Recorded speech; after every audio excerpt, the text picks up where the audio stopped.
గత వైసీపీ ప్రభుత్వ హయాంలో తిరుపతితో పాటు చుట్టుపక్కల జరిగిన మఠం, రెవెన్యూ, ప్రభుత్వ భూముల ఆక్రమణలు, అక్రమ నిర్మాణాలపై టీడీపీ తిరుపతి పార్లమెంటు నియోజకవర్గం అధ్యక్షులు నరసింహ యాదవ్ ధ్వజమెత్తారు.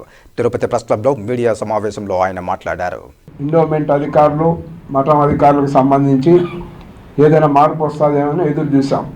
6 మాసాలుగా చూస్తూ ఉంటే ఏదో పేదవాడు ఎండోమెంట్ భూమిలో ఒక హౌస్, ఒక చిన్న ఇల్లు నిర్మించుకోవాలంటే ఓకే.